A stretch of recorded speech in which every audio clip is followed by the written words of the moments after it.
Sai Deepak. With all due respect to Mr. Sanjay Hegde, I think his position is rife with populism and factual inaccuracies, and I'm sorry to say that he's just put on stark display his ignorance of how the law functions as far as this area is concerned. Because SGPC Act certainly exists, but what Mr. Hegde is certainly not aware of is that the SGPC Act specifically refers to a process of election of the members who govern that particular body, as opposed to the process of appointment that happens in Jagannath Puri Mandir or Tirumala Tirupati Devasthanam or any number of institutions. So there is a clear distinction between election as a process and appointment by the state government, which clearly shows that the existence of legislation itself is not sufficient. So that's point number one, where I think Mr. Hegde has got it really wrong. Point number one. Point number two, the assumption that the moment this comes back to the community, it leads to untouchability and, let's say, prohibition on entry of untouchables. I'm sorry to say, is Mr. Hegde not aware of any number of private temples which are in the country today, and are all these private temples practicing untouchability? Is that the argument that he wishes to present? And three, untouchability under Article 17 is a constitutional provision which no legislation can overturn. So merely because we are asking for community to control its temples, it doesn't mean that all sorts of practices will come back. To say that the community is incapable of managing its institutions without observing untouchability is to actually brand the entire Hindu community as a casteist community. I'm so sorry, what kind of an argument is he making? And point number three, how can you even compare Sabarimala, which is a very different issue, from this particular issue? Do you understand the fact that Sabarimala is a very different issue with respect to very specific religious practice which has got nothing to do with secular aspects of administration? Is that the issue that is being discussed here today? The issue that is being discussed is with respect to secular aspects of administration. Should the state have control over it, or should the community have control over it? Please highlight to me which church has been taken over by the state citing corruption, when there are any number of cases which abound with respect to corruption in church ecosystem. Which mosque has been taken over by the state, so to speak, to show that there is malfeasance in administration, therefore the state must take over. So let us not muddle facts here. If we don't know what we are talking about on a particular subject, it's always better to maintain a dignified silence as opposed to exposing our ignorance on what exactly the law says on these issues. And I don't think he's actually read the HRC Act as far as the Tamil Nadu government is concerned, the TNHRC Act of 1959. There are specific provisions which prevent untouchability from coming back. So nobody is asking for those provisions to be taken away. We are only saying that those aspects of the provisions which give a big brotherly position to the state to preside over all aspects of these institutions must go. And nobody is saying that the state does not have the power to set the house in order in terms of corruption. But the state cannot be a permanent tenant. Yes. The state cannot sit there for eternity. That is the limited position. If it is the state's position that it has not been able to set the house in order and it's not been able to rectify corruption, that is because the state is fundamentally corrupt, and the state has actually worsened situations of corruption in most of these institutions, and it has degraded the entire temple ecosystem to the extent that idols and murtis and jewels are constantly stolen. The Madras High Court actually has come out with a judgment clearly showing that state officials, HRC officials, along with state police officials, were hand in glove with smugglers of idols and jewels. This is the status of the temple ecosystem under the government administration. I'm sorry, this position really needs no rebuttal because it's not rooted in fact. These are the facts, and these facts are publicly recorded. I think Mr. Hegde should read up his law on the subject. Okay. This is not Hinduism. Not Hinduism. Okay, so we now have Sanjay Hegde that is moved away from the legal point to tell us what Hinduism should be, ought to be, how it should be practiced. Okay, that's fine. You know, we can have that argument, and they are having that argument tonight, viewers, somewhere in America on some digital channel about what they perceive to be Hindutva, Hinduism, and how they want to dismantle it. So that's a different conversation. But I want to bring in Sai Deepak very quickly. Sai Deepak, some of the propositions that Mr. Hegde has made here. The first point that Mr. Hegde doesn't highlight is that out of close to, let's say, 3 lakh temples in Tamil Nadu, less than 6,000 temples actually have Brahmin priests. So this constant bogey of Brahmin domination that he keeps touting over and over again is the Marxist trope that all of us have to suffer on a regular basis, which has absolutely no basis in facts. Because my Kuladevata, so to speak, is worshipped by a non-Brahmin priest, and I have to actually offer toddy and meat.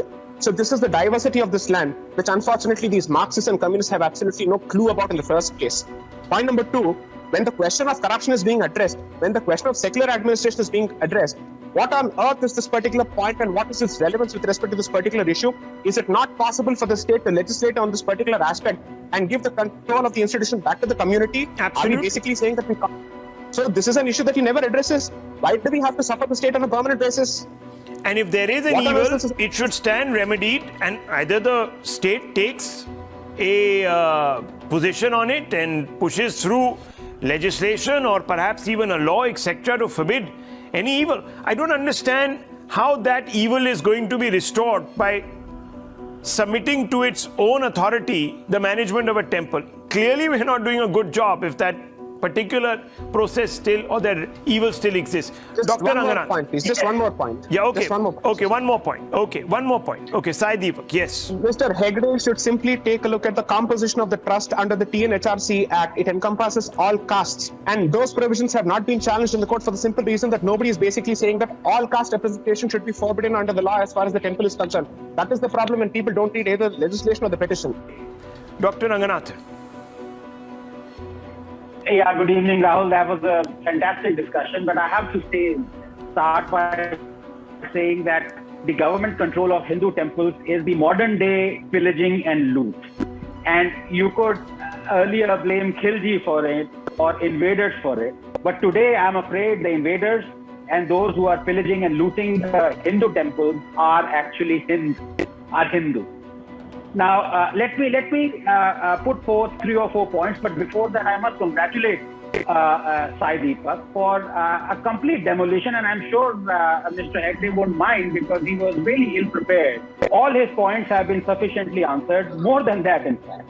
But let me add to that a couple of more points. You know, when Mr. Hegde rightfully, proudly says, like all of us should do, that we are a secular state.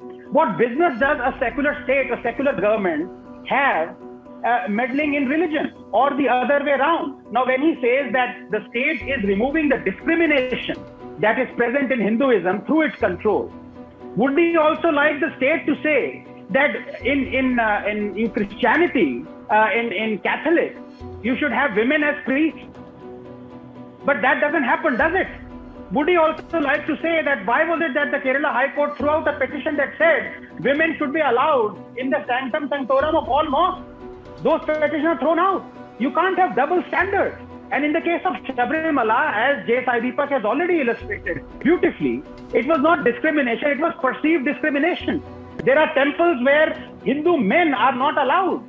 This was a different case altogether, and this is just one Sabrimala temple. But more than, above and beyond that, I mean, we are having a wonderful discussion. This is not some, I don't have any anger towards anyone. It's a wonderful discussion, and I'm enjoying it because we have 2 lawyers here. Rahul, you and I are outsiders who are enjoying this, but I have to say this, that, you know, for 50 years, since 1959, when the Congress government overturned the Supreme Court judgment and brought in the endowment, first of all, as Sai Deepak rightly put it, yes, the government wants to control all religions, but look at the extent of it. The Endowments Act is absolutely not comparable to SGPC Act, as Sai Deepak has already said. I mean, is the Jama Masjid controlled by the government? No, it's not. There are 100,000 Hindu temples that are directly controlled. If you look at Somnath, for example, Rahul, you know, Somnath Board of Trustees, 4 are appointed by the state government, 4 are appointed by the central government. The Hindus have no say at all. Right now, Prime Minister is the executive, the Board of Trustees. Then you have Mr. Amit Shah, Mr. L.K. Advani. They're all politicians. They've all got in through government appointments. Where are the Hindus? They are the people who are running these temples. The Tirupati is one of the richest temples in the world. And, you know, when Mr. Hegde rightfully, in his right mind, said that the government's job is to take care of the temple, to preserve it. You know, last year, exactly 1 year has gone by when the Tamil Nadu government told the Madras High Court, I'm quoting the Tamil Nadu government, 11,000 Hindu temples in Tamil Nadu do not have enough money to perform even one puja. That's it.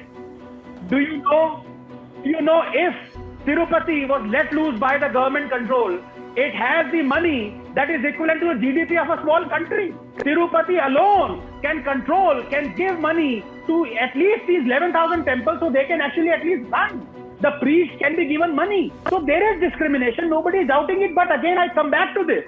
When the Congress could overturn a 1959 Supreme Court judgment, and for 40 years it controlled the temple. Okay, you can blame the Congress, but for the last 7 years you don't have the Congress doing. We have BJP, supposedly Hindutva vanguard, Hindu government. What is it doing? If it can overturn a SC Act, say judgment by the Supreme Court, why can it not overturn a Congress overturn of a Supreme Court judgment? That would be helping the Supreme Court, isn't it? That won't be like the Congress that overturned the Shah Bano judgment of Supreme Court. This would be helping the Supreme Court. But no, BJP is controlling even more temples.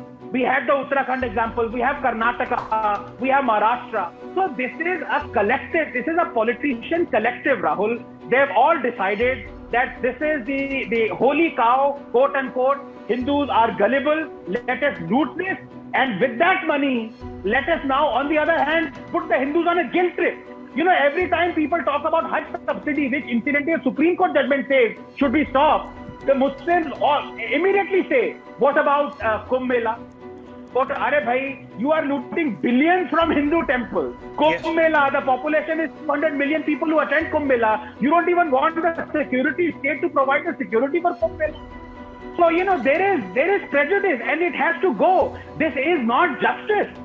Well, and I have an atheist who says